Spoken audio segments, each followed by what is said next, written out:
ভয়াবহ দুর্ঘটনায় দুমড়ে মুচড়ে যাওয়া কাভার্ড ভ্যান আটকে আছে ট্রেনের সাথে। একটি দুটি নয়, অন্তত ৮টি যানবাহনের সাথে মুখোমুখি সংঘর্ষ হয় কক্সবাজার থেকে আসা পর্যটকবাহী ট্রেনের। এর মধ্যে কয়েকটি যানবাহন কাটা পড়ে ট্রেনের নিচে। পুলিশ জানায়, বৃহস্পতিবার রাত 11:15টার দিকে সংঘটিত এই দুর্ঘটনায় ঘটনাস্থলেই মারা যান ৩ জন, আহত হয় অন্তত ৬ জন। দুর্ঘটনার পরপরই ছুটে আসেন স্থানীয় জনতা, ফায়ার সার্ভিস, পুলিশ ও সেনাবাহিনী। উদ্ধার কাজে যোগ দেন সবাই। বোয়ালখালী অংশে দুর্ঘটনায় পতিত হয়। এখানে বেশ কয়েকটি সিএনজি, টমটম গাড়ি, মোটরসাইকেল, পিকআপ ভ্যান, হাইস দুর্ঘটনায় পতিত হয়। এই পর্যন্ত দুর্ঘটনাকালে আমাদের জানা মতে প্রায় ৩ জন মারা গেছেন।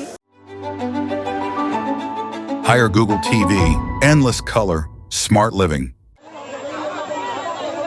স্থানীয়রা জানান, কালুরঘাট ব্রিজে একই সাথে ট্রেন ও যানবাহন চলাচল করে। তবে ট্রেন আসলে উভয় মুখে যানবাহন বন্ধ রাখা হয়। রাতে লাইনম্যান সড়কে দায়িত্ব পালন না করায় সেতুতে যানবাহন উঠে পড়ে। এতেই ঘটে দুর্ঘটনা।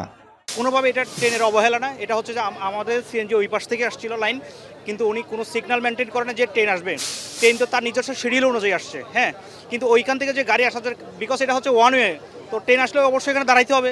তো ওইখান থেকে কোনো গেটম্যান বলে না যে ট্রেন আসবে, আপনারা যান। এসে দেখতেছি স্বেচ্ছাসেবীরা, অনেক স্বেচ্ছাসেবীরা আসছে, সাথে আমরাও আসছি। এসে আমরা উদ্ধার কাজের জন্য কাজটা চলে যাচ্ছে। এর আগের ঘটনাটা সম্বন্ধে আমরা জানতে পারছি, জাস্ট জানার পর আমরা সরাসরি এসে ঘটনাস্থল থেকে যাদেরকে যতটুকু পারে আমরা উদ্ধার করে যাচ্ছি। আহত ৬ জন চট্টগ্রাম মেডিকেল সহ বিভিন্ন হাসপাতালে চিকিৎসাধীন। এ ঘটনায় ২টি তদন্ত কমিটি করেছে ফায়ার সার্ভিস ও রেলওয়ে কর্তৃপক্ষ। হোসাইন জিয়াদ, এখন, চট্টগ্রাম।